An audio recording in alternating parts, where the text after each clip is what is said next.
9. Quero louvar a Deus por mais esse dia, essa noite de estarmos na presença do Senhor, para cultuarmos a Ele e dizer que o Senhor é bom em nossa vida e até aqui Ele tem sido a nossa porção. Amém? Juízes capítulo de número 9. Quem encontrou, diga glória a Deus. Versículo 7 ao versículo de número 15. Diz assim a palavra de Deus: quando disseram isso a Jotão, ele foi, correu e pôs-se em pé no cume do monte Gerazim, e levantando sua voz clamou e disse: ouvi, ó homens de Siquém, e assim vos ouçam a mensagem de Deus. Foram uma vez as árvores escolher sobre si um rei, e disseram à oliveira: reina sobre nós. Mas a oliveira respondeu: deixarei o meu azeite, a qual em mim se honra Deus e os homens, para ir dormir sobre as árvores, para que eu possa ir dominar sobre as árvores? E disseram também as árvores para a figueira: vem tu, figueira, e reina sobre nós. E respondendo a figueira: deixarei minha doçura, o meu bom fruto, para ir dominar sobre as outras árvores? E depois disse as árvores, ou a floresta, em algumas traduções, disseram a floresta ou as outras árvores à videira: então vem tu, videira, e reina sobre nós. E a videira lhe respondeu: deixarei eu meu suco, que alegra a Deus e aos homens, para ir eu dominar sobre todas as árvores? Então disseram todas as árvores ao espinheiro: vem tu, espinheiro, e reina sobre nós. E o espinheiro respondeu às árvores: se em verdade vos escolherdes a mim para ser rei sobre vós, vinde e refugiai-vos debaixo de minha sombra. Mas se não, saia fogo do espinheiro e devore todos os cedros do Líbano. Antes de você sentar, diga assim comigo: livra-nos, Senhor, da ação do espinheiro, porque nós somos o teu povo e nós dependemos da tua vontade. Você pode se assentar em nome de Jesus. Quando nós começamos a ler esse texto, nós já sabemos no que vai culminar o final da história. O final da história, nós sabemos que quem vai reinar agora sobre o povo é Abimeleque, um dos filhos de Gideão. E não tem como falar de Abimeleque sem antes falar de seu pai, o Gideão, o pequeno, o escolhido, aquele a qual Deus se revelou debaixo de um carvalho que está em Ofra de Bet-zerita, que é de seu pai Joás. Um carvalho que havia sido plantado pelas mãos do seu próprio pai. E diz que um tempo a qual Israel vivia escrava nas mãos dos midianitas, e os midianitas por sua vez resolveram clamar ao Senhor por favor e por misericórdia. Diz que o Senhor viu, olhou para um moço, para um jovem que malhava trigo no lagar, um lugar onde se trabalhava o vinho, trabalhava o mocho, tirava o suco da uva, o suco da vide, que se chamava de mocho. E diz que Deus olhou para aquele homem que trabalhava malhando trigo, que não era lugar para malhar um trigo. E diz que Deus olhou para o seu esforço e diz: Deus é contigo, varão valoroso e esforçado. Deus mandou o seu anjo. Deus mandou o anjo para falar com o moço. Um moço que não tinha força para lutar com espada, um moço que não tinha força mais para ir de contra os midianitas. A única força que Gideão tinha naquele tempo era trabalhar para levar o sustento para a casa de seu pai, que era um ancião de avançada idade, e seus irmãos também malhavam o trigo do mesmo lugar. Mas tinha uma coisa que Deus olhou para Gideão, e nós sabemos que Deus não olhou simplesmente para o trabalho que ele estava fazendo, mas Deus olhou pelas obras que ele fazia. Deus olhou para aquilo a qual ele realizava para a casa de seu pai. Nós sabemos que quando nós estudamos e fazemos uma exegese correta do texto, Gideão, ele é o único da casa de seu pai Joás que ainda acredita que Deus pode intervir naquela situação dos midianitas.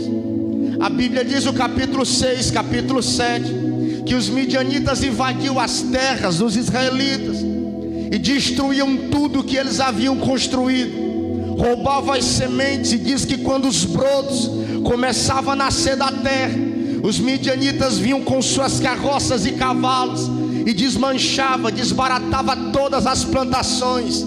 Mas mesmo assim a Bíblia diz que Gideão não continuava de malhar o trigo.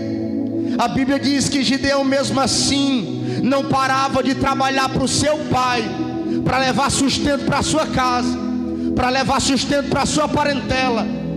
E Gideão é o típico e autêntico crente que acredita que está trabalhando, nada está acontecendo, nada está fluindo, nada está sendo favorável a seu encontro, mas mesmo assim ele persevera, porque ele tem amor ao seu pai, e ele sabe que tem pessoas na casa de seu pai que necessitam do trabalho de suas mãos. Nós estamos servindo a Deus e perseverando a Deus, não é simplesmente por nós, não é simplesmente pela minha vida, pela minha carreira, pela minha fé, mas nós sabemos que tem alguém que está dependendo daquilo que nós estamos semeando no reino de Deus. Enquanto nós estamos buscando, pagando preço, buscando e apresentando o nosso trabalho, a nossa vida perante a Deus, Deus está olhando nos céus e está vendo a obra que nós estamos fazendo através das nossas mãos. Deus está nos olhando aqui essa noite. Só quem está entendendo e crê que Deus colocou os olhos sobre Albertel aqui essa noite, levanta a mão para cima, seja grato a Deus, porque Ele não está olhando só para Gideão, Ele está olhando para a casa de Joás. E nós sabemos que Gideão tem um pai idólatra, e no meio de uma casa idólatra, um pai idólatra, existe um moço, um jovem de nome Gideão, que é temente a Deus. A fé dele está até abalada, mas ele não para de trabalhar e acredita que Deus pode intervir naquela situação, porque quem tem fé assim não precisa muito. Disse Jesus, o bom mestre, o sabedor de todas as coisas, que a fé ela não precisaria ser grande, mas a fé simplesmente bastaria ser pequena, do tamanho de um grão de mostarda. Disse ele, o bom mestre, o sabedor de todas as coisas, que mesmo que a fé fosse pequena, seria o suficiente para mover montanhas. Nós, com a fé pequena, daríamos ordens aos outeiros, aos montes que passariam-se de um lugar para o outro, e o nosso Jesus disse que isso seria realizado. Quando Deus olha para a vida de Gideão, Deus está dizendo: achei alguém para fazer a diferença no meio dos midianitas. Achei alguém para levantar e para provar para os midianitas que eu ainda sou Deus no meio dessa terra. Achei alguém para levantar, para usar, que cuida bem do trigo de seu pai. Se ele cuida bem do trigo de seu pai que é idólatra, se ele cuida bem do trigo de seu pai que é pecador como ele, eu também tenho coragem de colocar o meu trigo na mão desse moço. Eu também tenho coragem de colocar o meu povo na mão desse moço.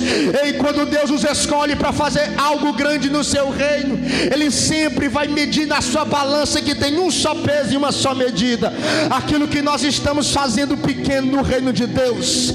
Eu quero lembrar você que aquilo que nós construímos lá atrás e aquilo que nós estamos construindo no tempo de hoje, Deus está convalidando para que Ele venha nos dar algo de maior porte no futuro. Ele continua sendo fiel no pouco, porque o teu Deus disse que sobre o muito Ele ia colocar os teus pés e provaria que seria fiel em tua vida. Deus nunca nos dará grandes coisas se nós não soubermos ainda administrar as pequenas coisas. E diz que Deus vai levantar Gideão. Ele diz: eu sou menor, Eu sou o mais novo, o mais pequeno da casa de meu pai. Existia uma cultura na época que quando alguém era escolhido para uma função específica no meio de uma casa, independente que o pai tivesse 2, 3, 4, 5, 10 filhos, 12 filhos, como teve Jacó, o filho mais moço, ele só poderia exercer aquela função se o mais novo abençoasse, se o mais velho abençoasse.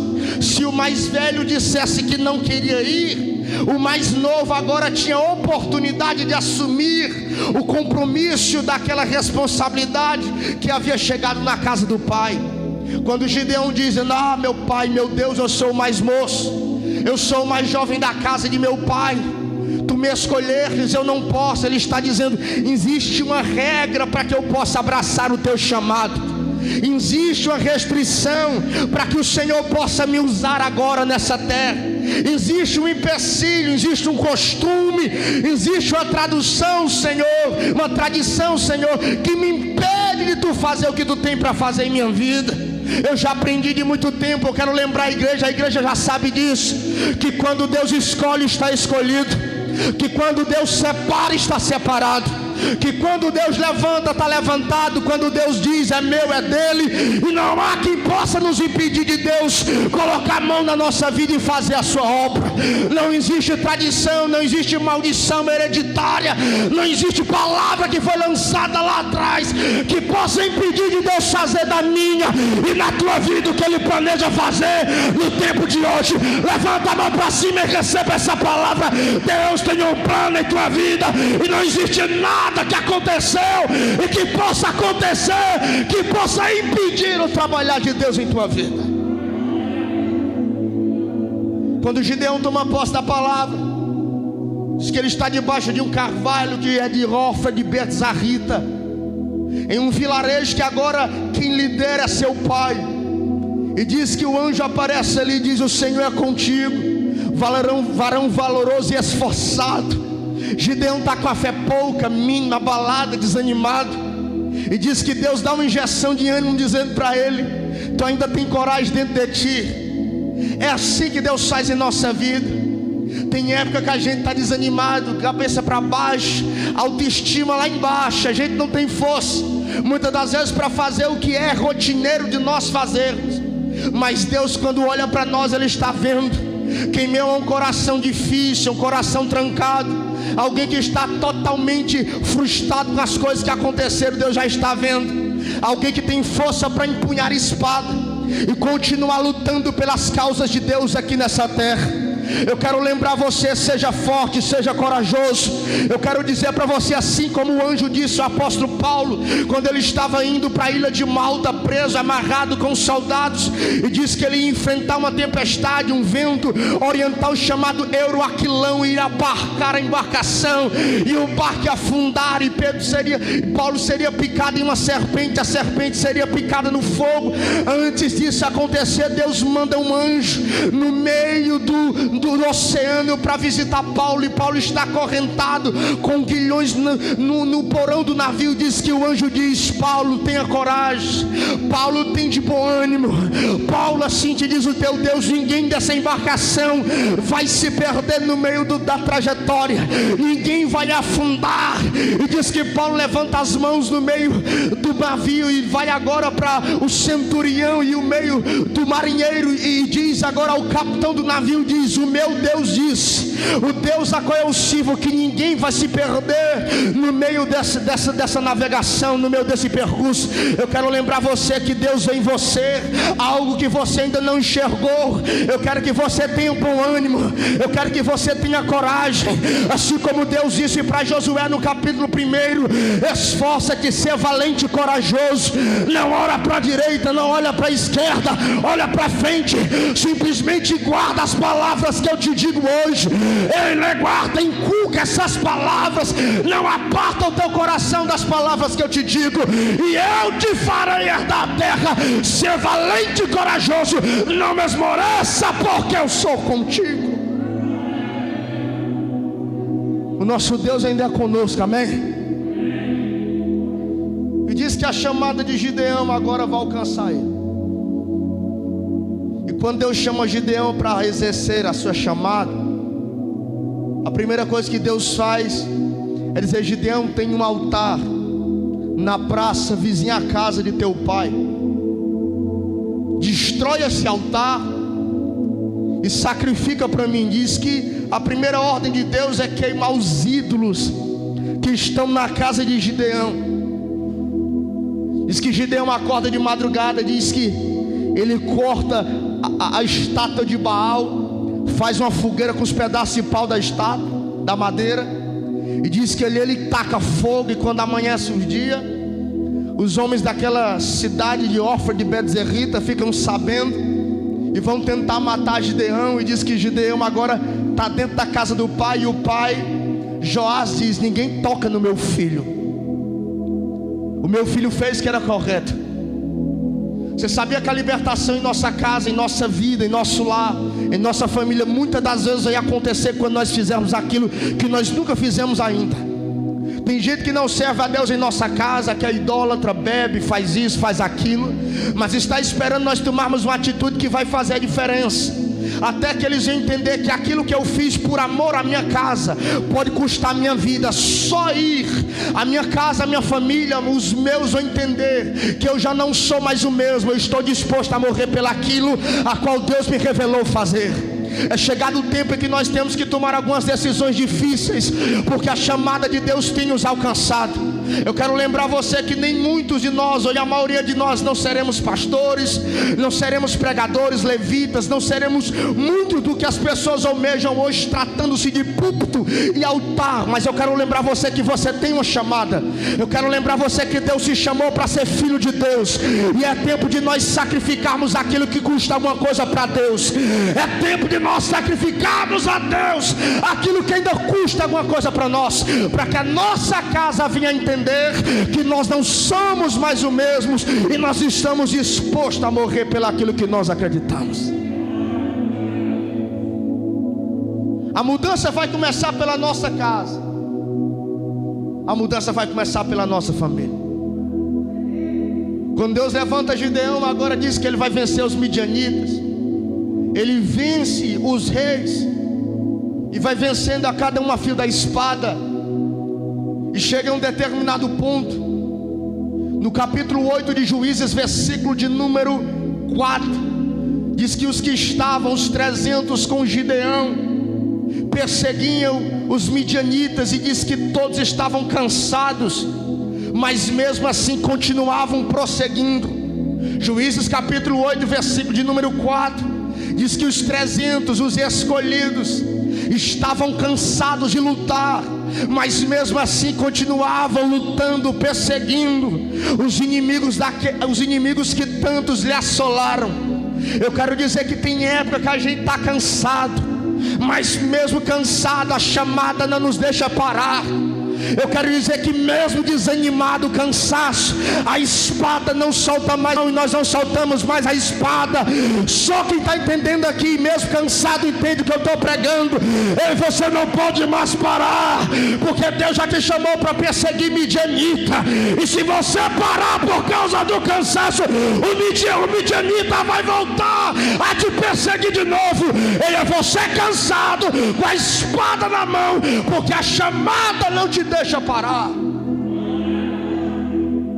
Eu falo por mim mesmo, tem época que eu estou cansado, mas quando eu olho para a mão tem espada.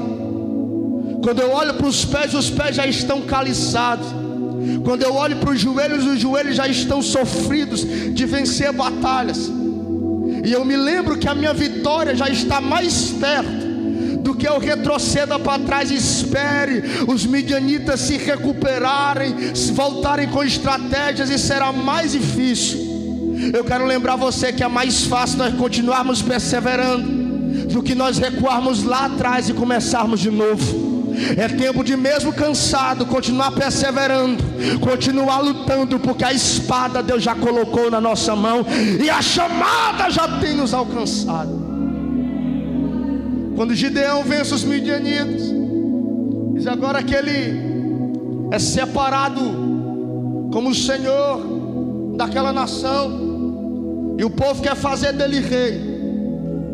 E ele entende, depois que cumpre sua missão e seu papel, no capítulo 8, versículo de número 23, diz que fizeram, e diz que tentaram fazer de Gideão rei. E Gideão respondeu, versículo 23, eu não serei rei ou senhor de vós, nem meu filho ou filho algum dominará sobre vós, porém o Senhor será rei sobre esse povo.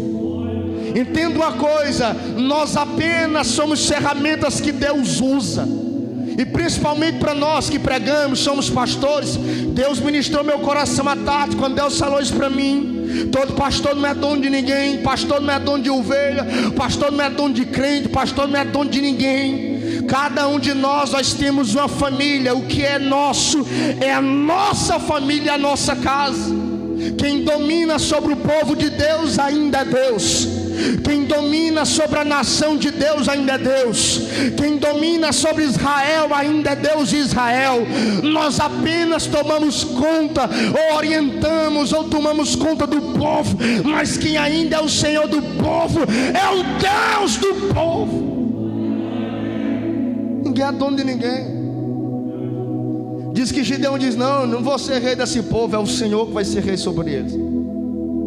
O tempo se passa, Gideão está alinhado com Deus, e diz que vão dar presentes a Gideão, capítulo 8, e diz que vão dar argolas, vão dar presentes, vão dar ouro, dão também uma túnica.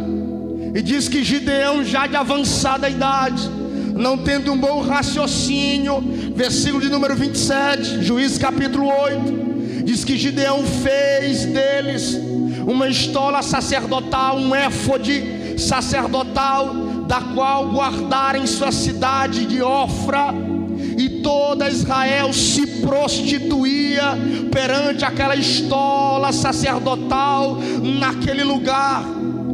E foi um laço para Gideão e a sua própria casa. Entenda uma coisa, no reino de Deus, Deus te chamou para uma coisa, Deus me chamou para outra coisa. Deus nos chama para áreas específicas, e no reino de Deus, Deus usa todo mundo. Quem acredita nisso? Mas nós só podemos fazer para Deus o que Deus me chamou para fazer. Você só pode fazer para Deus o que Deus chamou você para fazer. Qual foi o erro de Gideão? Foi no final de sua vida fazer um éfode sacerdotal, uma estola, um manto sacerdotal, um manto de sacerdote, e levar para sua casa, e as pessoas iam até a casa de Gideão adorar o éfode, adorar a estola sacerdotal, e não o Deus de Gideão.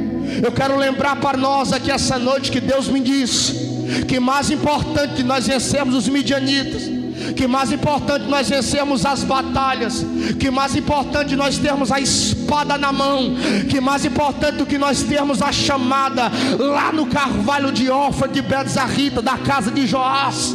O mais importante não é o que nós fizemos no começo da nossa fé, é o que nós iremos continuar fazendo para Ele até o final de nossa vida. Ei, se você está bem hoje, a Bíblia diz que aquele que está de pé, tenha de cuidado para que não caia. Está falando de nós termos uma sequência de intimidade com Deus, de relacionamento com Deus. É bom nós continuarmos a nossa carreira boa com Deus, porque melhor do que começar bem é terminar a nossa história bem com Deus. Gideão começou bem, Gideão foi um sucesso no começo, Gideão alcançou êxitos no começo, Gideão arrebentou no começo, Gideão glorificou a Deus no começo, Gideão honrou seu pai no começo, mas no final de sua vida foi um fracasso. Diga para essa pessoa que está ao teu lado, não se preocupe em começar bem, se preocupe em terminar a sua história bem. E diz que Gideão agora vai deixar uma herança de 71 filhos. Ele era cearense. Ele tinha mulheres, concubinas, escravas. E diz que ele vai gerando filhos e filhas. E diz que ele gera 71 filhos. E aparece o mais novo, o filho de uma serva, por nome Abimeleque. Diga comigo, Abimeleque, o filho de uma escrava. E diz que ele vai matar 70 de seus irmãos para assumir o lugar de Gideão. Ele vai matar 70 irmãos, versículo de número 5 de Juízes capítulo 9. E foi à casa de seu pai Gideão em Ofra, e matou seus irmãos, os filhos de Jerubaal. Quem é Jerubaal? Gideão. Jerubaal significa aquele que derrubou o altar de Baal. Porque no reino de Deus há tudo aquilo que eu faço para Deus será atribuído ao homem de Deus. O que você tem feito para Deus? Versículo 5. E foi à casa de seu pai em Ofra, e matou seus irmãos, os filhos de Jerubaal, os filhos de Gideão, 70 homens, 70 varões, sobre uma pedra de sacrifício. Mas ficou Jotão, o filho mais moço, o filho mais jovem de Jerubaal, que se escondeu. E aqui eu posso dar glória a Deus por isso, porque embora o mal tire a vida dos filhos de Deus, embora o mal arranque muito dos filhos de Deus, da casa de Deus, da presença de Deus, embora Abimeleque, o espírito do mal, dizia e deixe muitos no meio do caminho, no meio da caminhada, Deus sempre vai ter os seus remanescentes na presença de Deus. Deus sempre vai ter Jotão guardado para ser da casa de Jerubaal, com a palavra de Deus e esperança. Deus sempre vai ter Jotão, o menino mais moço, porque Deus temendo é para usar menino, Deus temendo é para usar os moços, Deus temendo é para usar as crianças. E quando os filhos ficarem pelo meio do caminho, e quando muitos se desviarem, enquanto muitos se corromperem, Deus ainda vai usar as crianças no meio do seu reino. E diz que Jotão aparece. E diz que Jotão aí junta os homens, versículo 6. Então ajuntaram-se todos os homens de Siquém, em toda a casa de Bet-Milo, e foram escolheram Abimeleque por rei do seu povo, próximo ao terebinto da coluna, próximo ao terebinto do monumento, próximo ao terebinto do poste que estava na cidade de Siquém.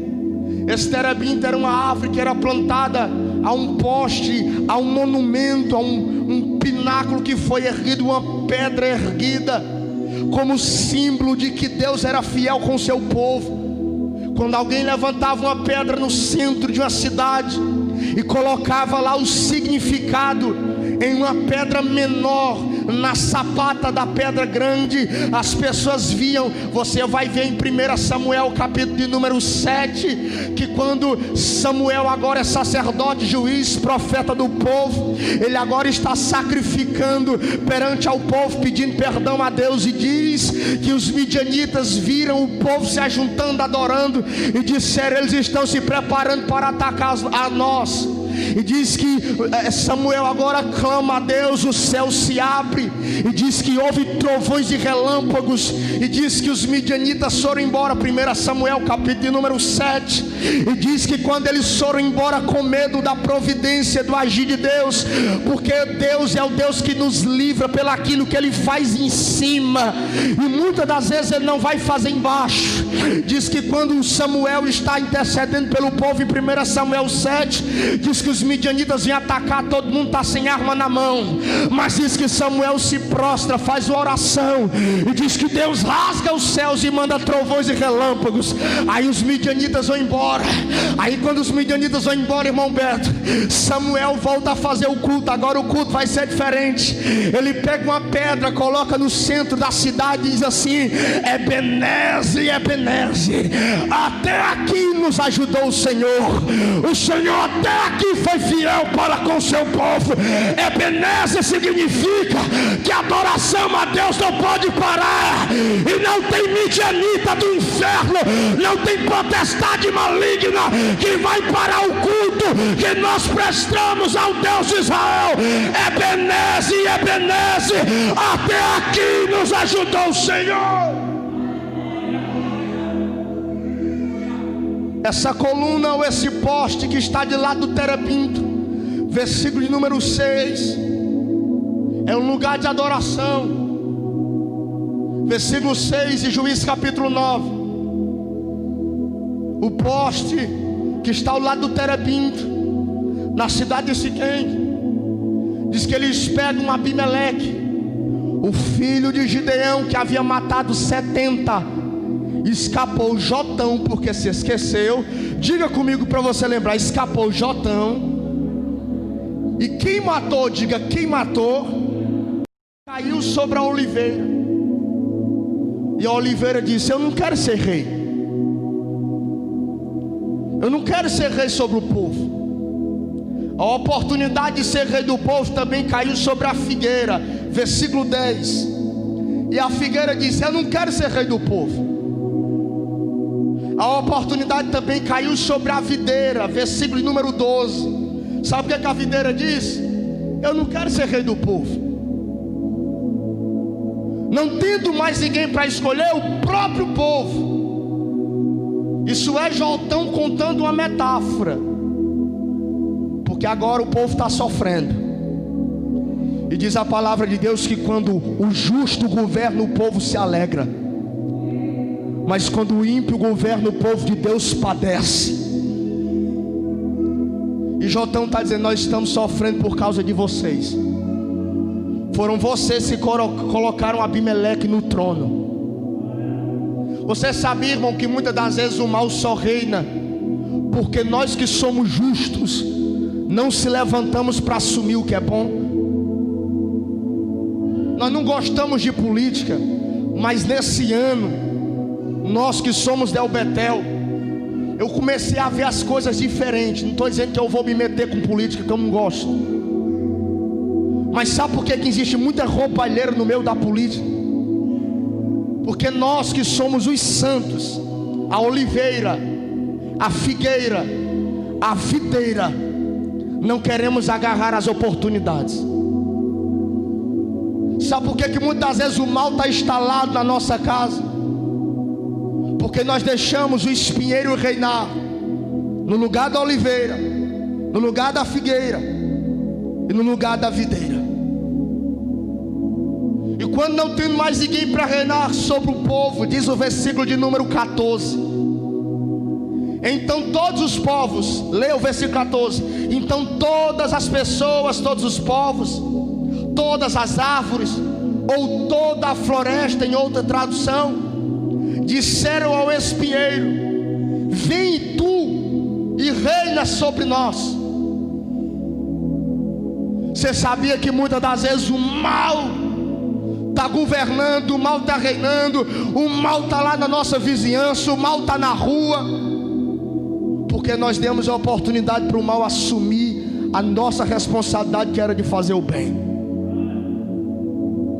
Sabe o que é que o espinheiro diz? Em verdade vos digo, se vocês escolheram a mim, ficai todos debaixo de minha sombra. Só que deixa eu dizer uma coisa para você: espinheiro não tem sombra. Já começou mentindo. Versículo número 14, 15: em verdade vos digo, se vós escolheres a mim, refugiai-vos, abrigai-vos debaixo da minha sombra. Ou se não quiser vos abrigar, ou se não quiser vos ser submisso a mim, que saia fogo do espinheiro e devore os cedros do Líbano, a quinta árvore. O que representa o cedro do Líbano, pastor? Representa a resistência, representa a força. Qual é a representação do cedro do Líbano em Juízes capítulo 9? Os remanescentes que estavam se opondo agora ao governo de Abimeleque. Os remanescentes agora que não aceitavam Abimeleque como rei, porque a fúria do inimigo, a fúria de Abimeleque, a função do espinheiro é destruir os remanescentes na casa de Deus.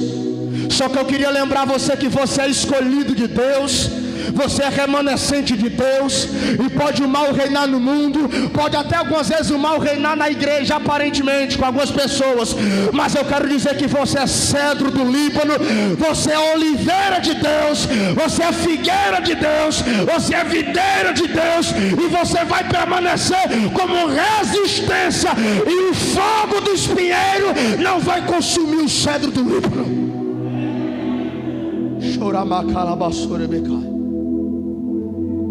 De 5 árvores, quando eu tiver a oportunidade, eu vou pregar sobre cada árvore. Eu vou pregar hoje sobre o espinheiro.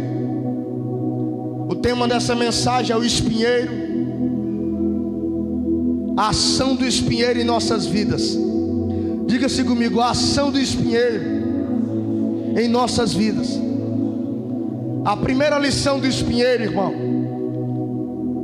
é que esse espinheiro aqui, a qual Jotão compara a Abimeleque, é um espinheiro que estava na região de Ofra. E esse espinheiro aqui, a primeira lição, a lição da ação do espinheiro na vida da oliveira, na vida da figueira e na vida da videira. A primeira ação do espinheiro e a primeira lição que nós aprendemos sobre ele é que o espinheiro é uma planta baixa. O espinheiro ele é pequeno. O espinheiro ele não cresce muito. O espinheiro ele até cresceu e parou no tamanho a qual ele não pôde crescer mais.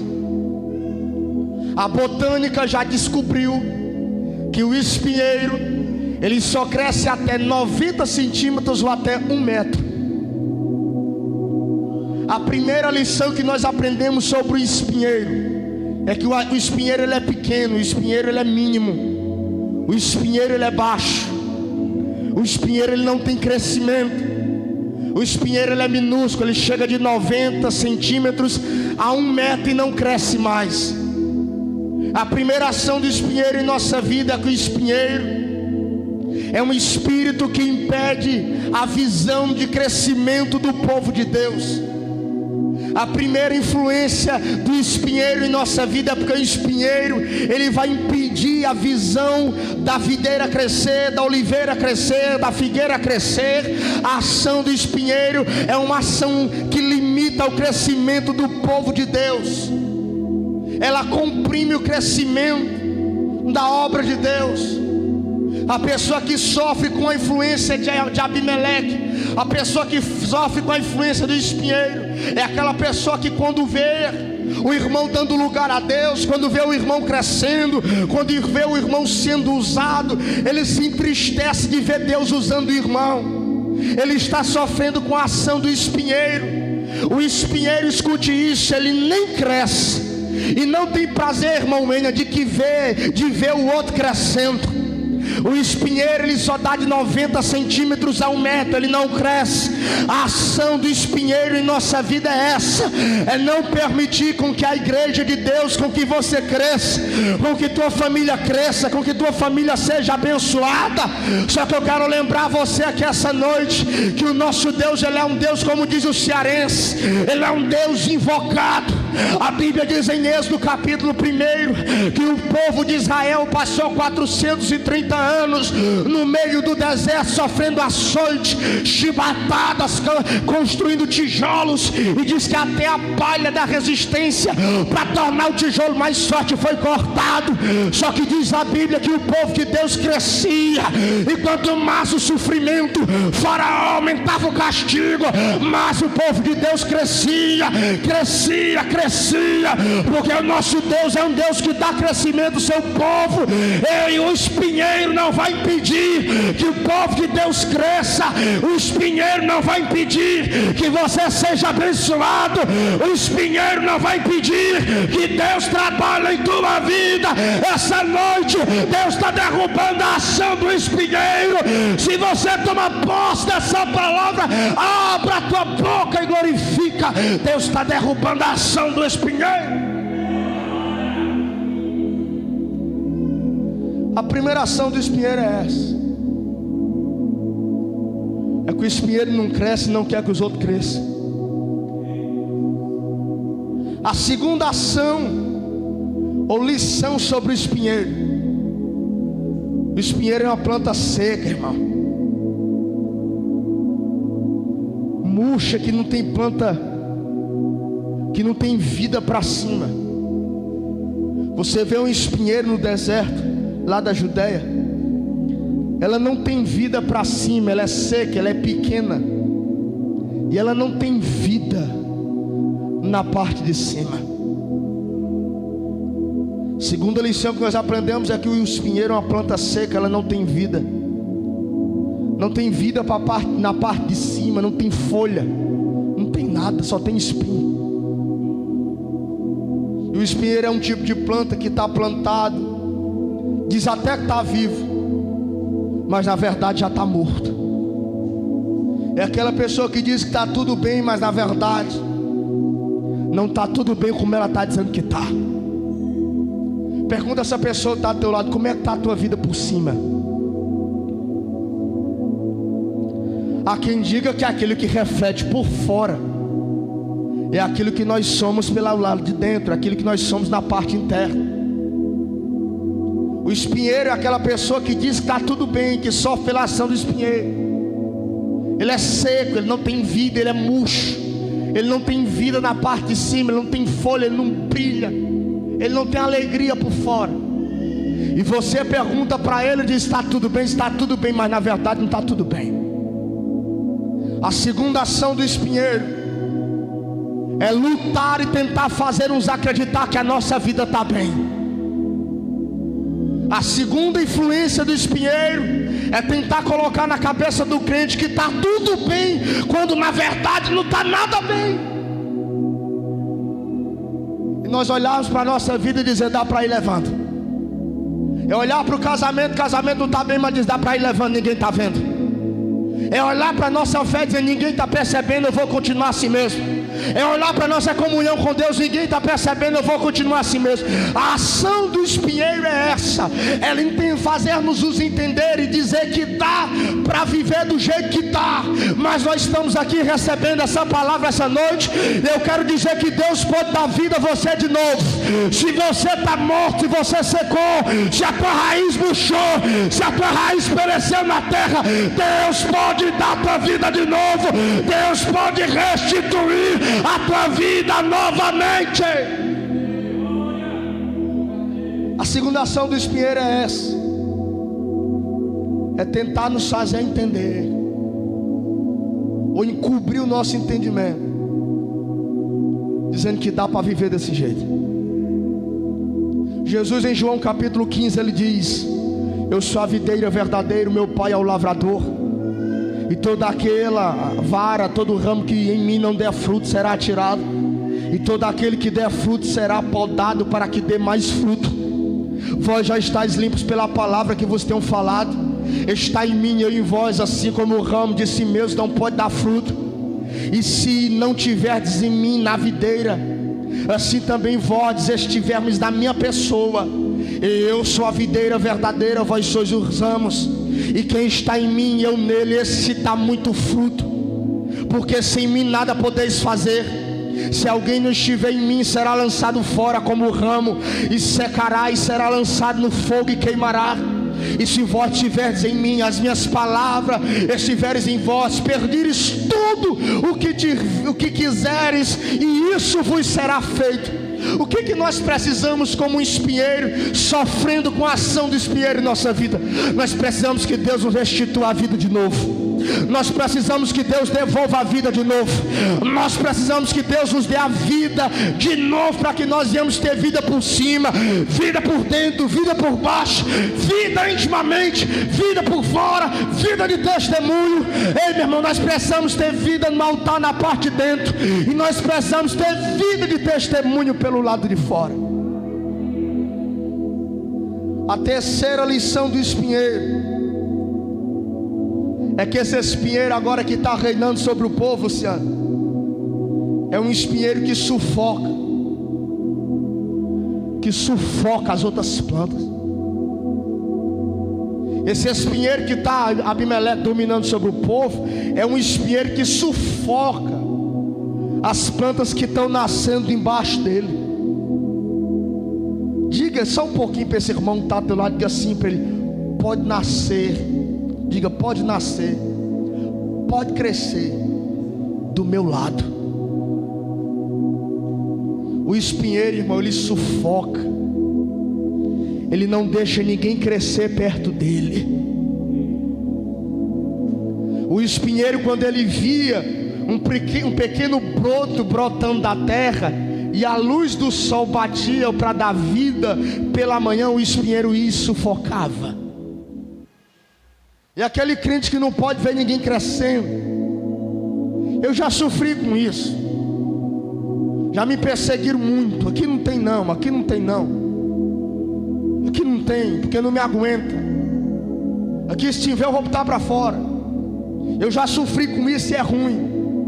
O espinheiro é aquele crente que quando vê o irmão aceitou Jesus, está florando, sabe, Maxson, está crescendo no reino de Deus, o espinheiro ele vai e sufoca para não deixar crescer.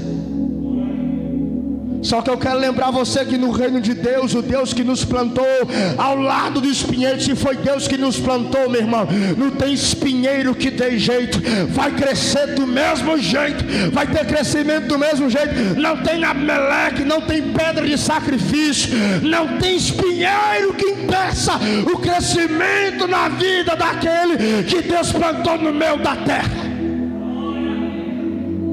Se Deus nos plantou, está plantado. O espinheiro é aquele que sufoca. O novo convertido, ele chega na igreja, aceitou Jesus, está alegre, está buscando. Um exemplo só, lá para os outros, são 8 tópicos. O espinheiro vai lá, o sufocamento do espinheiro é um de muitos. Vou falar um: a fofoca.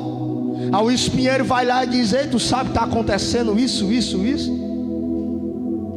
Qual é a igreja que não tem problema, irmão? Toda igreja tem.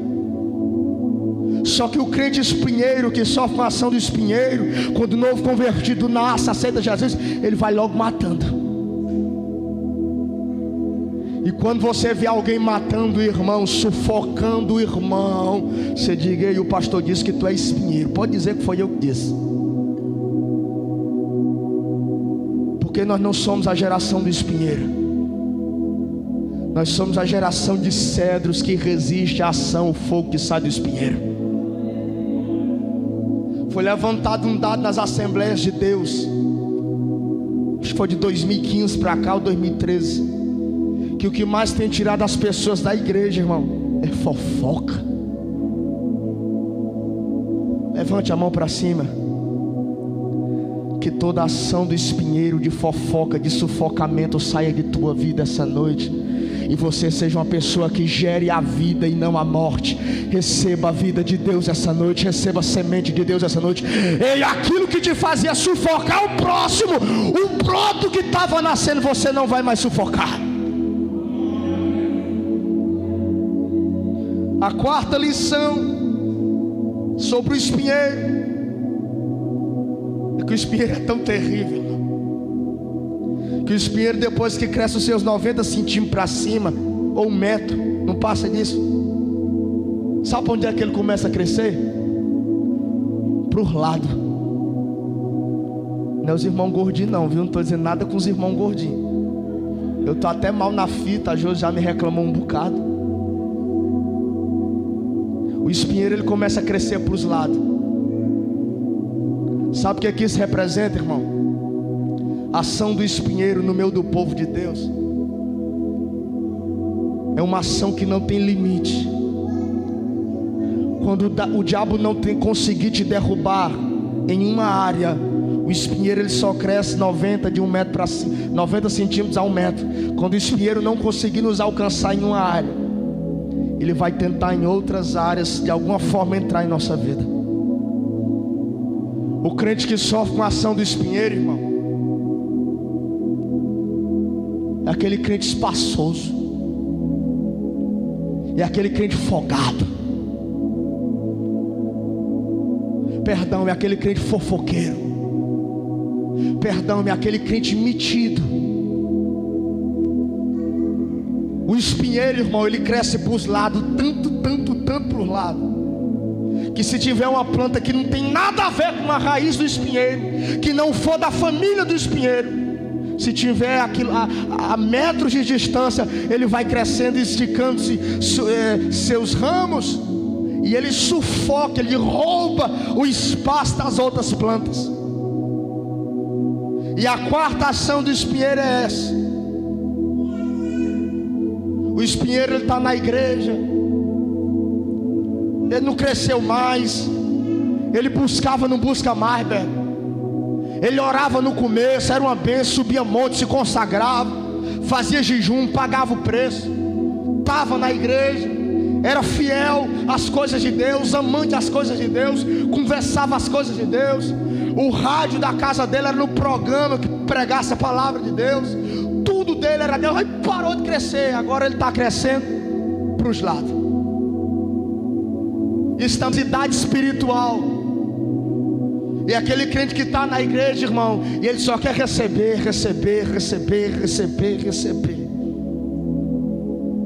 É aquela conversa do pastor que chamava o irmão, traz uma palavra hoje no culto. E o irmão com 10 anos de crente disse: não estou pronto não, estou só recebendo. O pastor chamava ele para pregar no culto: vem irmão, traz a palavra. Não estou pronto não, 10 anos na igreja, estou só recebendo. E um dia o pastor chegou e disse: macho, para onde é que vai tanto recebimento? Como é que tu recebe todos os cultos, tu não tem nada para dar? E assim é os crentes que sofrem com a ação do espinheiro, irmão. Ele já recebeu tanto, que ele não consegue mais ficar de pé e dar nada a ninguém. Eu quero lembrar você que essa noite aqui você tem que lembrar que Deus já te deu tudo, mais do que você merecia. E você já pode dar algo a alguém, uma palavra de ânimo, uma palavra de fé, uma palavra de ajuda. Seja qualquer coisa que você dê ao próximo, foi mais do que você merecia, e é tudo que Deus já tem te dado. Você já tem algo para dar a alguém. Não pode crescer só por lado, irmão, senão a gente vai ficar obeso espiritual.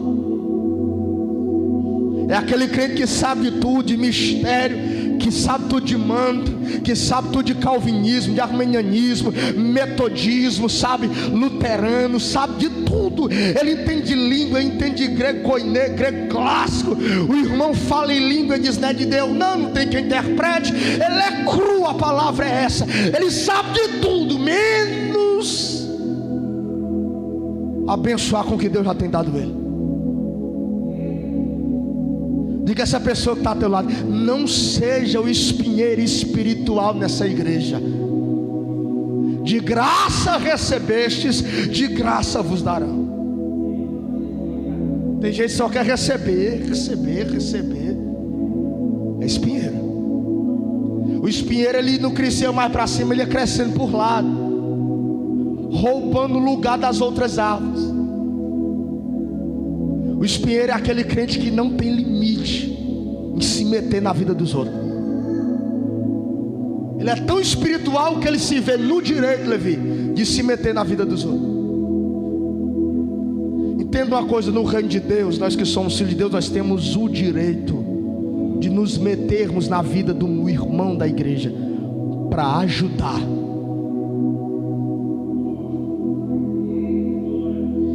E não para se meter porque eu quero, porque sou espiritual, obeso espiritual, cresci muito por lado. Eu estou aqui desde a época do pastor Fernando do Valderi. E daí? Se for para se meter na vida de alguém, meu irmão, entre, compre a briga dele, compre a briga dela, resolva o problema dela, ajude a ela. Diga: se eu estou contigo, minha irmã, e não abro, o que der para ti, dá para mim. Eu estou do teu lado para resolver o teu problema, para ajudar a tu passar por essa situação. Aí sim Deus está no negócio. Aí tem a aprovação de Deus. A quinta ação do espinheiro, ou a lição do espinheiro. O espinheiro é uma árvore tão horrível que o espinheiro é uma árvore que tem espinhos. O nome já diz tudo.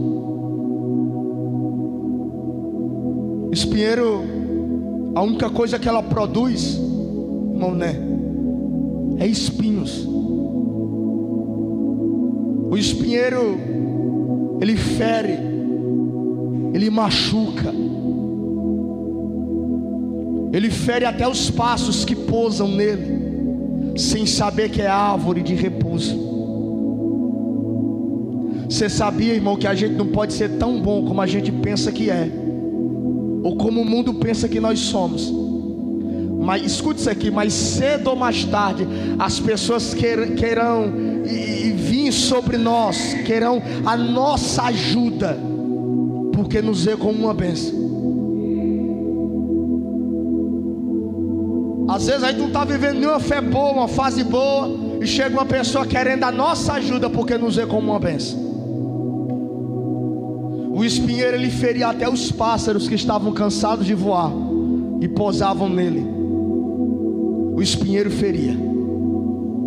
A quinta ação do espinheiro no meio da igreja é que o espinheiro, ele fere as pessoas. O espinheiro, ele machuca. O espinheiro, ele faz sangrar. O espinheiro, ele adoece as pessoas. Ele faz com que as pessoas sejam enfermas espirituais. O espinheiro, ele fere, vai machucando, ele lança uma palavra. Sabe, mas é tão difícil ser pastor, é tão difícil cuidar de pessoas. Você não pensa que o que eu prego aqui, eu não tenho medo de ferir você? E amanhã você depois está dizendo: o pastor é o espinheiro. Eu tenho esse cuidado. É bem verdade, tem dias que a gente estica a baladeira, tem um irmão que merece ler alguma coisa, ouvir um pouco mais. É necessário a gente falar de uma maneira mais grossa. Mas o espinheiro, ele fere as pessoas. Só que eu quero lembrar você que nós estamos com a palavra de Deus sendo pregada. E a palavra de Deus, ela tem poder de sarar o teu coração, de levar perdão para a tua alma, levar perdão para a tua família. E se você está ferido aqui essa noite, o teu Deus é o Deus que sara. O teu Deus é o Deus que te perdoa, é o Deus que ata a ferida e perdoa os teus pecados. Ei, você pode estar até ferido aqui essa noite, mas Deus, o teu Senhor, é o Deus que vai te sarar nesse lugar. A sexta lição sobre o espinheiro, fica de pé em nome de Jesus, é que o espinheiro é uma árvore solitária. É uma árvore que cresce sozinho no meio do nada, vive no meio do nada e morre no meio do nada. O espinheiro é uma árvore que fere as pessoas no meio do nada, cresce no meio do nada, mora no meio do nada e morre. Quando Amibeleque vai reinar sobre o povo, ele é rei sobre o povo, ele está dizendo: eu sou rei sobre vocês, mas eu não preciso de vocês. E quem é de nós que não precisamos de ninguém? Para nós chegarmos no céu, nós precisamos uns dos outros. Nós somos uma geração de cedros, nós somos uma geração de oliveira, nós somos uma geração de figueira, nós somos uma geração de videira. Nós não somos espinheiros. Fecha os teus olhos.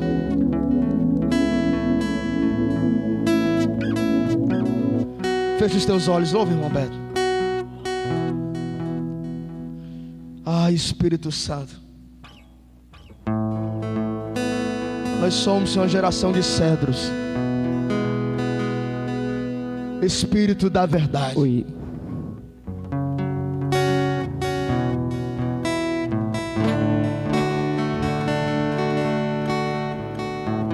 Aquieta minha alma,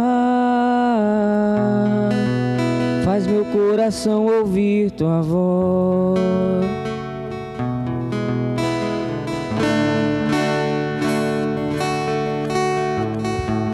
Chama pra perto, só assim eu não me sinto só. Chama-nos mais perto de ti, Senhor.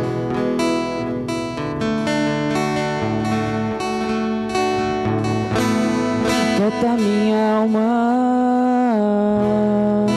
faz meu coração ouvir tua voz.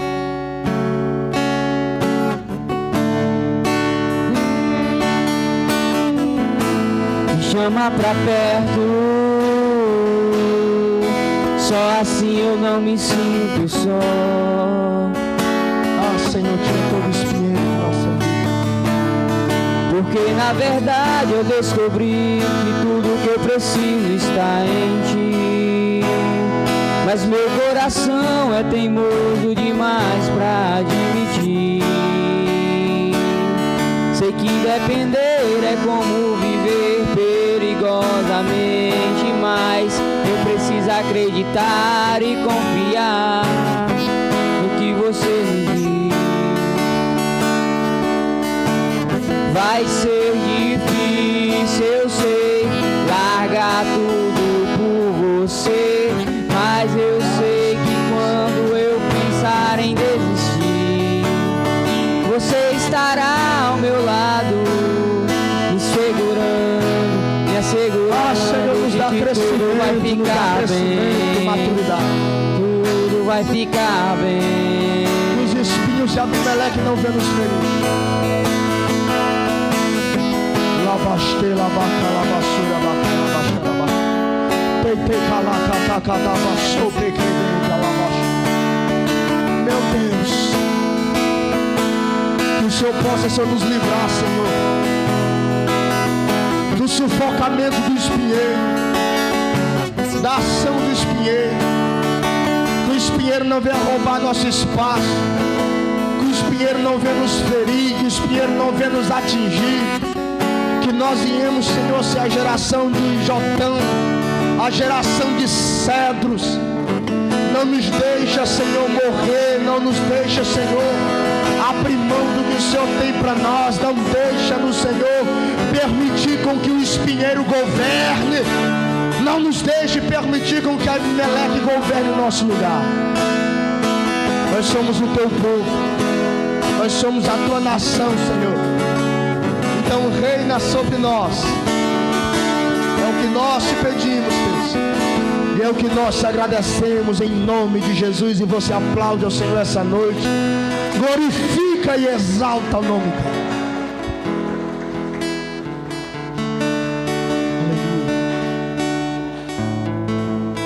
Aleluia. No domingo, né? Nós trouxemos viu? Certificadozinho de apresentação, certo?